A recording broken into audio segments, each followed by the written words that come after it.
Buongiorno ragazzi, amici, appassionati, studenti, curiosi, chiunque voi siate, bentornati. La mia gattona straordinaria, la mia socia in affari, la mia consulente e la mia portafortuna Sofì, anche se è un pochino birbantella, un pochino mordereccia, è tornata da me, si era allontanata, ma allora vuoi bene al tuo padrone, al tuo papino. È vero che io sono il tuo papà e tu sei la mia bambina, guardate che bella questa gatta. Allora vuoi stare con me per parlare dell'ennesimo argomento di Francesco Bacone? Questa volta parliamo della famosa teoria degli idola che spesso viene un po' fraintesa in Bacone, quindi cercherò di spiegarla per cercare di farvi capire esattamente che cosa Bacone ha scritto, che cosa Bacone vuole intendere. Non mordere, forse se ne vuole andare, vuoi saltare, vuoi fare un bel saltello di quelli che piacciono a te. Va bene, lasciamo perdere la piccola Sofì, la mia straordinaria gattona. Parliamo della teoria degli idola. Che cosa sono gli idola? Dobbiamo parlare del metodo scientifico di Bacone. Abbiamo visto che il metodo scientifico per Bacone deve essere un metodo induttivo, a differenza del sillogismo aristotelico che è un metodo deduttivo, che pretende erroneamente di trarre le conoscenze dei fenomeni, le conoscenze della natura dal puro intelletto, dalla deduzione, dal puro intelletto senza osservare operativamente la natura. E invece bisogna osservare la natura e bisogna trarre le teorie e quindi applicare correttamente un metodo scientifico induttivo che si basa sull'osservazione.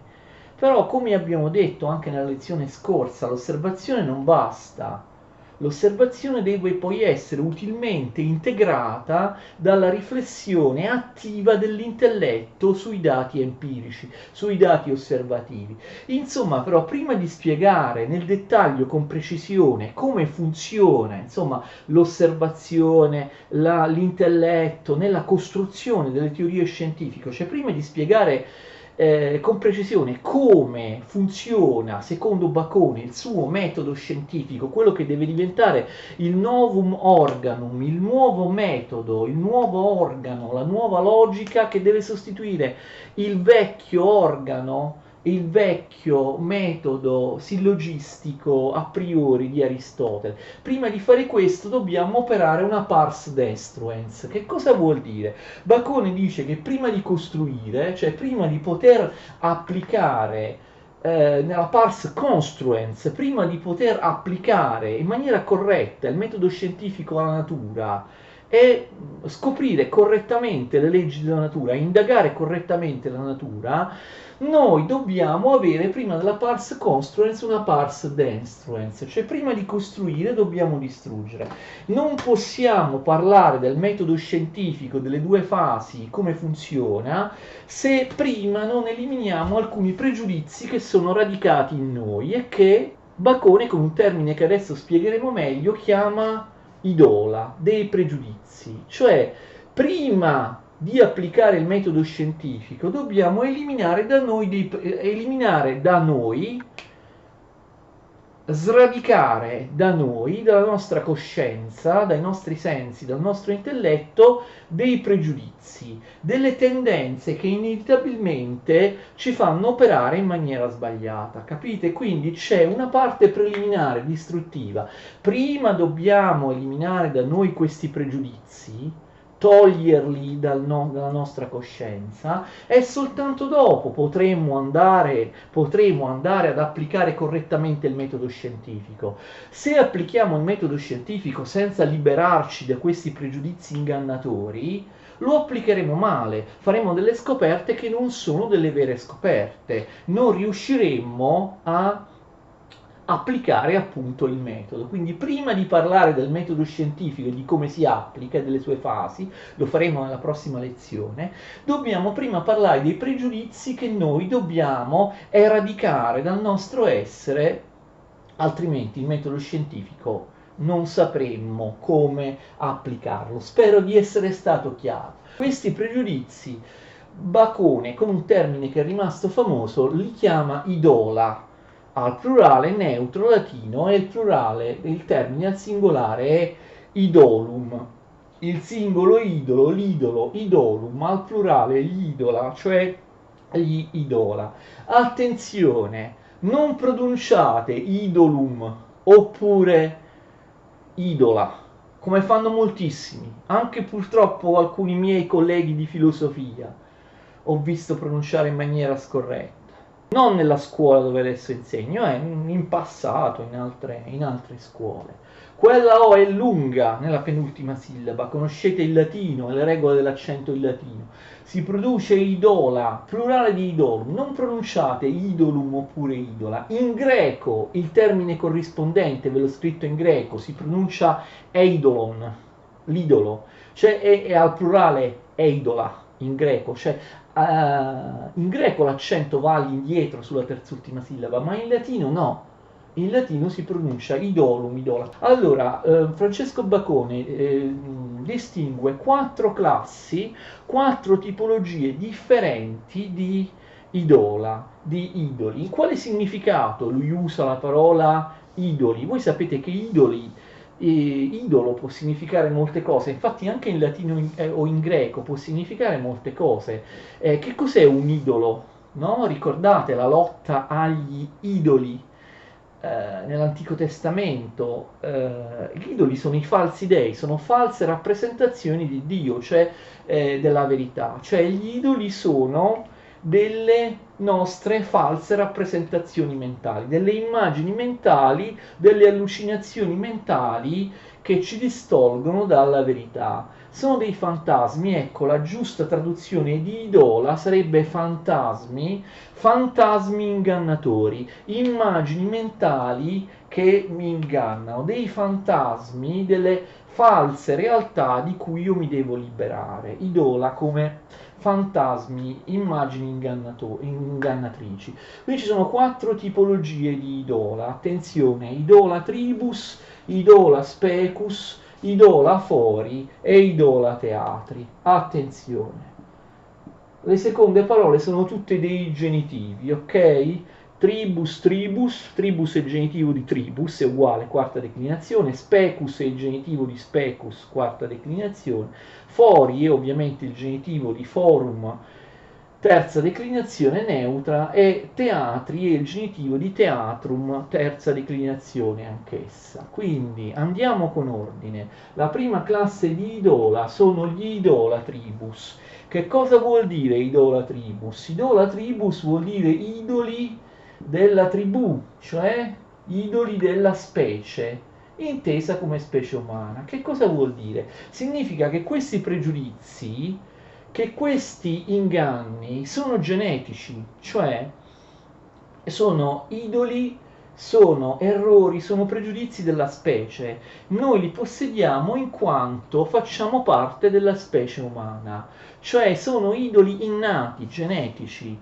Ci ingannano. Il modo stesso con cui il nostro apparato conoscitivo è fatto come specie in tutti noi, cioè il modo con cui funzionano sia i sensi sia l'intelletto, ma anche Bacone parla anche per esempio della volontà, delle passioni, dei sentimenti, tende ad ingannarci proprio per natura, cioè noi siamo fatti dalla natura con un apparato conoscitivo che tende a farci sbagliare, sbagliamo quindi tutti in modo uguale perché abbiamo degli errori, cioè in qualche modo degli errori che ci sono stati dati dalla natura, cioè questi idoli non derivano dall'ambiente, dalla nostra educazione, dal nostro apprendimento, sono idoli innati, sono idoli della specie, sono idoli che noi purtroppo subiamo in quanto le nostre facoltà di conoscere come specie sono fatte in un certo modo,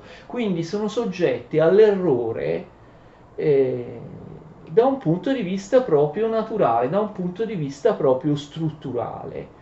Quali sono questi pregiudizi, queste tendenze all'errore che noi abbiamo come specie, cioè connaturati in noi? Riguardano sia i sensi, sia l'intelletto, ma possono riguardare anche i sentimenti, le passioni e la volontà che interferiscono nella corretta interpretazione di quello che ci dicono i sensi e di quello che ci dice l'intelletto. I sensi sbagliano non solo, attenzione, sbagliano nel senso che è stato sempre sottolineato dagli scettici, così perché ci fanno apparire gli oggetti esterni diversi da come sono. Il remo nell'acqua sembra spezzato al di sotto dell'acqua, invece è dritto, oppure noi vediamo il sole, i sensi ce lo rappresentano più grande, ce lo fanno sembrare più grande di com'è. Certo, Bacone dice che i sensi ci ingannano anche da questo punto di vista, però ci ingannano anche in un altro modo. I sensi, proprio perché appunto sono dei sensi, ci ingannano perché spesso puntano la nostra direzione in un'osservazione che è più vivace, che è più intensa, d'accordo? Un fenomeno naturale può essere più vivace, più intenso, può colpire di più la nostra immaginazione, anche il nostro istinto può colpirci fortemente in maniera emotiva, ma può essere in realtà un'osservazione poco importante.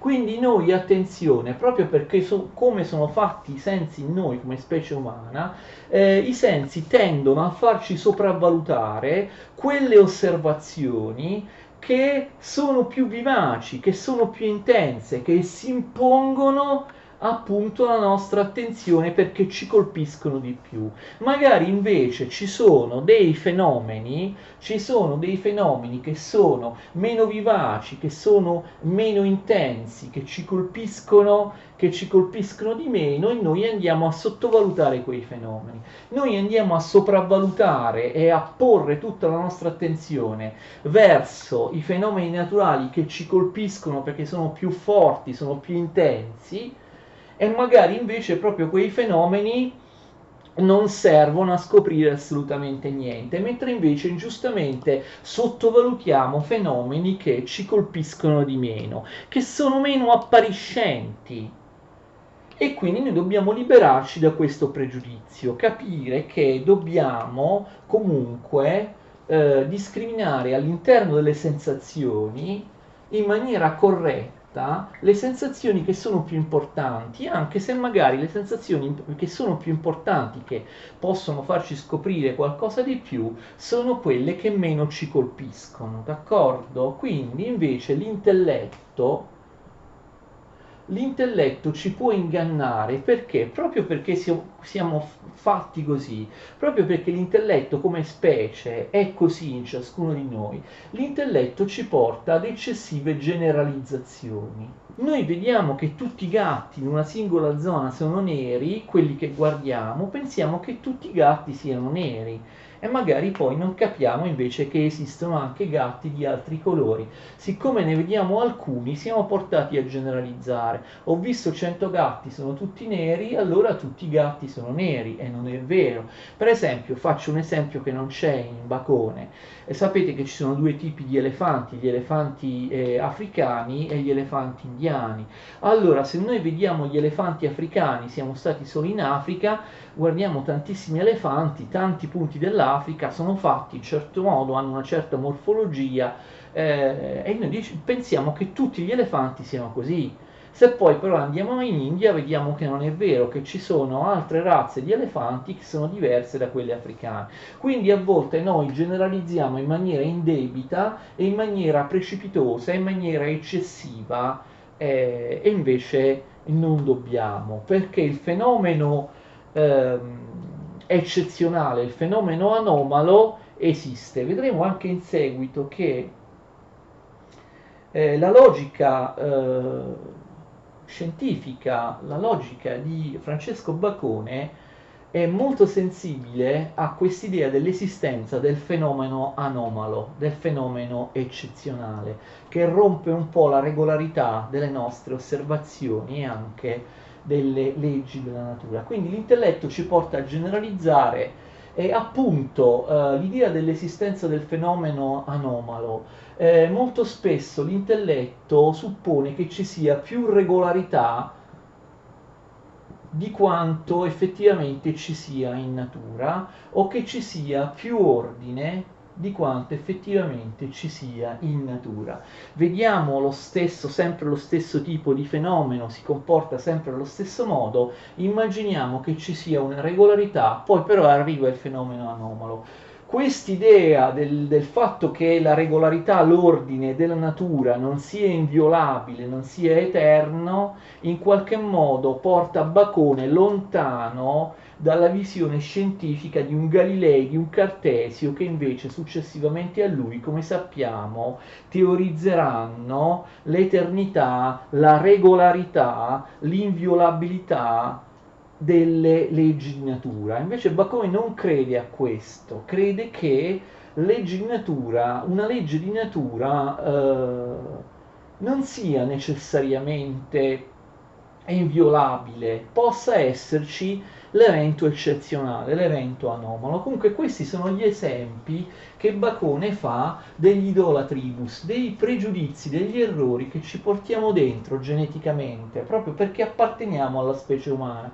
Quindi sono gli idoli della tribù, sono gli idoli della specie, sono innati, non appresi dall'educazione, dall'ambiente, dai casi che abbiamo sperimentato, delle circostanze. Gli idola specus invece sono gli idoli della caverna. Al contrario dei primi sono appunto gli idoli, i pregiudizi, gli errori che noi abbiamo a causa della nostra educazione, a causa dell'ambiente, cioè ci sono gli errori che ci sono stati insegnati dall'ambiente, dalle persone intorno a noi, ma soprattutto dall'educazione, dalle scuole, dalle università. Quindi a differenza degli idolatribus non sono innati, gli idoli della caverna sono acquisiti, ci sono stati trasmessi dall'educazione, dall'ambiente, dai casi che abbiamo incontrato nella vita. Perché si chiamano idoli della caverna? Il riferimento ovviamente è alla caverna platonica. Ricordate che gli schiavi incatenati,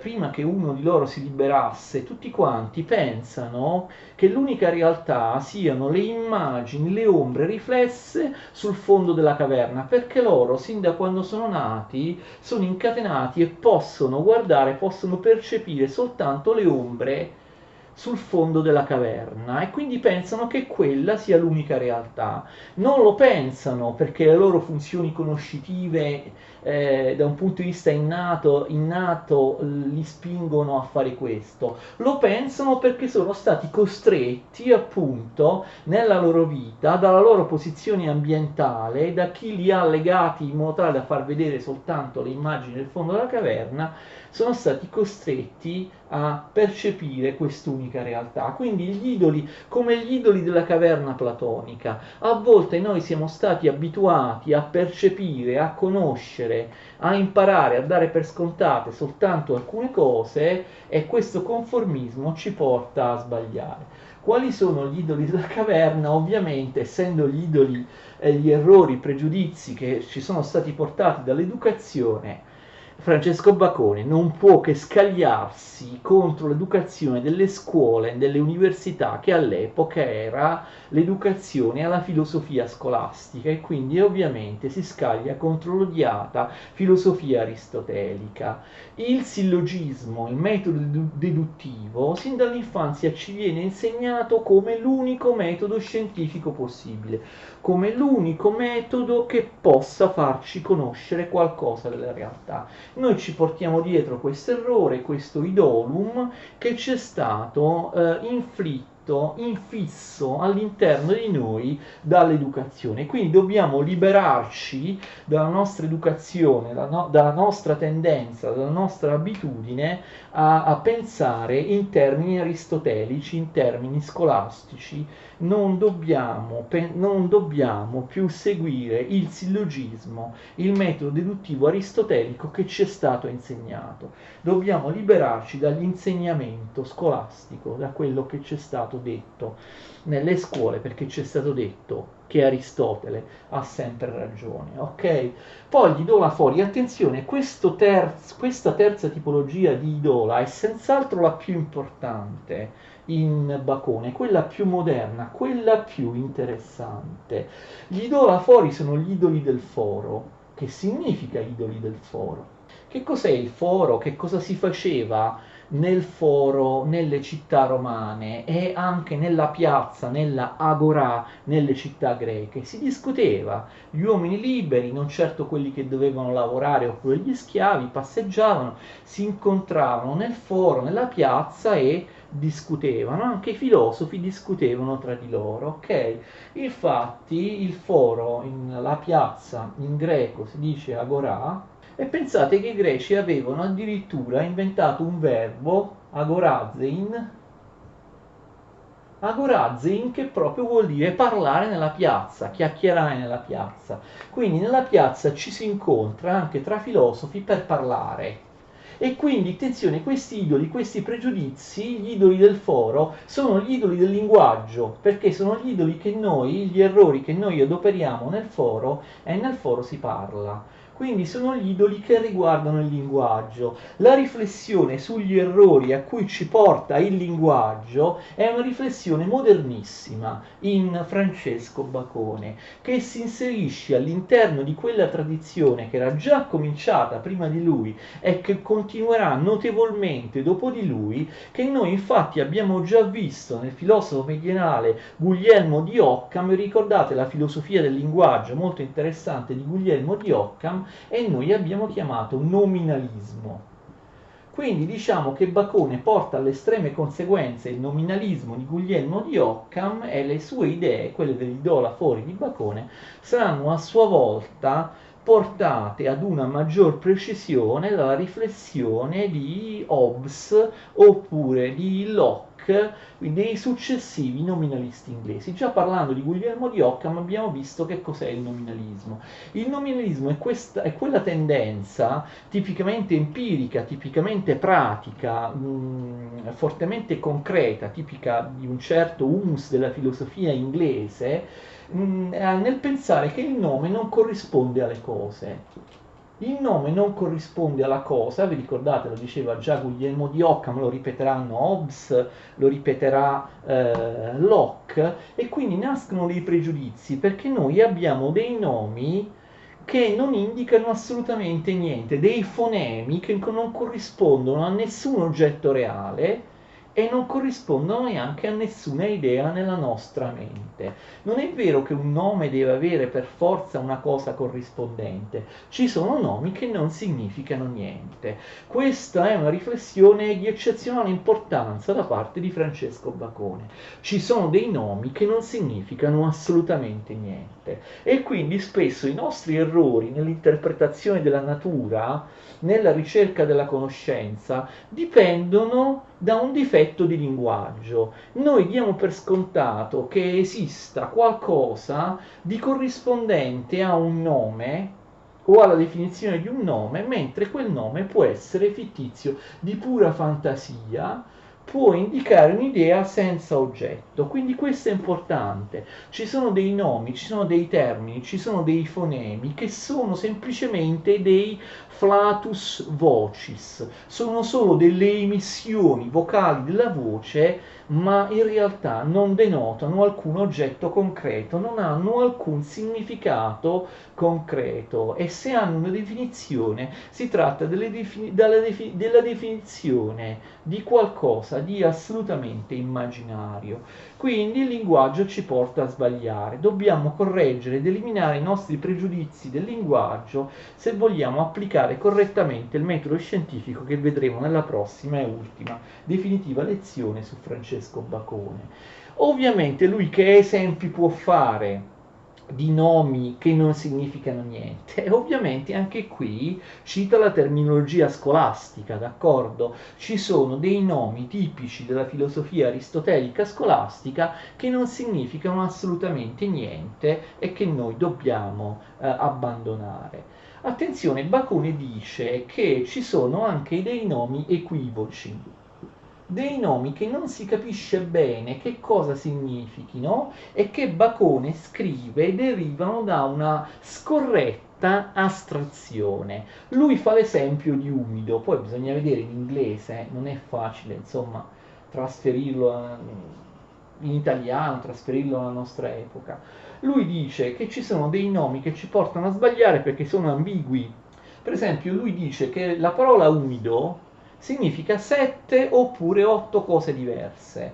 Quindi noi abbiamo 7 o 8 stati di fatto, fenomeni diversi, che dovrebbero forse essere indicati da 7 o 8 vocaboli, cioè nomi diversi. Invece si fa appunto un'astrazione di tutti questi dati osservativi, di questi stati di fatto, una astrazione scorretta, la chiama Bacone, e tutte queste cose differenti tra loro vengono tutte chiamate umido. E quindi non si sa se per umido devo intendere quando è bagnato dall'acqua, o devo intendere anche quando è bagnato di altri liquidi, oppure devo intendere per umido qualcosa che ha soltanto un pallido odore riflesso dell'acqua, o qualcosa che è realmente bagnata in maniera da impregnare davvero il tessuto, da essere acqua riconoscibile e così via. E quindi ci sono termini equivoci che ci portano a sbagliare. Ovviamente per liberarci degli idolafori dobbiamo evitare di utilizzare i termini che non hanno nessun significato e che indicano in realtà cose che non esistono, cioè termini che non significano niente, così come dobbiamo imparare a usare correttamente i termini ambigui. Se vogliamo usare il termine umido, dobbiamo preliminarmente definirlo e dire quali dei 7-8 casi in cui noi utilizziamo quotidianamente il termine umido, quali di questi 7-8 casi, a quali di questi 7-8 casi noi ci riferiamo con il termine umido. Facile spiegare che cosa sono gli idolateatri, gli idoli del teatro, che in fondo un po' ripetono alcune osservazioni che Bacone ha fatto sulle 3 specie di idoli precedenti. Attenzione, qui Francesco Bacone è molto radicale, se la prende con le filosofie, un po' tutte le filosofie precedenti. Cioè è una condanna senza appello in pratica della storia della filosofia, perché tranne qualche eccezione, dice Francesco Bacone, la filosofia ha sempre proceduto appunto a priori, cercando di dedurre da un ragionamento, dal semplice uso dell'intelletto, le verità della natura. E questo non è possibile perché bisogna osservare la natura, ma la maggior parte delle filosofie, delle teorie precedenti alla scienza moderna, che lo stesso Bacone si impegna insieme ad altri a fondare, sono teorie fasulle. Naturalmente lui, la prima di queste che critica, quale può essere ovviamente l'aristotelismo scolastico. L'aristotelismo scolastico va avanti attraverso poche, confuse osservazioni per fare generalizzazioni scorrette,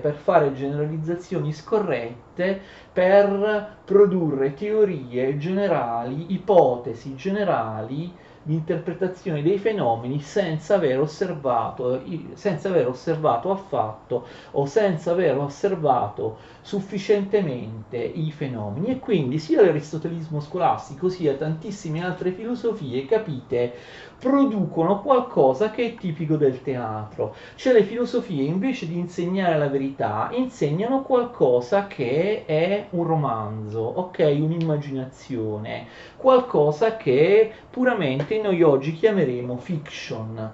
Cosa fanno gli attori sul palcoscenico? Raccontano la realtà? No, raccontano una vicenda inventata, oggi diremo una fiction, una vicenda di fantasia, una vicenda che non esiste. Ecco, le filosofie che non osservano la natura, e cioè praticamente quasi tutte quelle della storia, non insegnano cose vere, ma insegnano cose che corrispondono alle trame degli spettacoli teatrali, cioè cose che sono puramente inventate, senza alcuna base osservativa, senza alcuna dimostrazione. Quindi le filosofie che non osservano la natura, che hanno un metodo sbagliato, che cosa hanno prodotto? Sempre le filosofie, i sistemi a priori fin qua, hanno prodotto descrizioni della natura che sono come dei romanzi, sono come delle immaginazioni. non sono vere, ma sono appunto come le storie di fantasia che gli attori rappresentano sul palcoscenico. Quindi le filosofie precedenti, le filosofie che non hanno un corretto metodo scientifico, che non osservano la natura, che non fanno esperienze, esperimenti, sono fasulle, sono come le storie inventate che vengono raccontate sul teatro, sul palcoscenico dagli attori. Quindi queste filosofie sono come degli spettacoli teatrali, non dicono niente di vero. Quindi queste sono le 4 classi di idola da parte di Bacone. Una volta che ci siamo liberati di tutte queste 4 tipologie di pregiudizi, abbiamo la mente sgombra, abbiamo la mente finalmente pronta, finalmente adatta, non si farà sviare da questi pregiudizi perché noi li abbiamo esaminati, li abbiamo conosciuti, li abbiamo sradicati da noi. La nostra mente, il nostro apparato conoscitivo sarà finalmente pronto per conoscere correttamente i fenomeni della natura, scoprire i segreti della natura, formulare delle teorie che pretendono di essere vere, insomma, sulla natura attraverso il metodo scientifico induttivo, e vedremo nella prossima ultima lezione su Bacone qual è il metodo scientifico induttivo, fortemente induttivo di Bacone, ma anche quali sono i suoi limiti e le critiche che possono essere appuntate ad esso. Bacone fallisce nel, nell'elaborare il metodo scientifico. Poco dopo di lui Galileo sarà il primo invece a elaborare un metodo scientifico effettivamente valido. Quindi Bacone, diciamo, è l'alfiere della scienza, è il precursore della scienza, è l'anticipatore della scienza, ma non è il vero padre della scienza, perché il suo metodo scientifico è fallimentare. Il vero padre della scienza ce l'abbiamo noi, sarà l'italiano Galileo Galilei. Ci vediamo la prossima volta.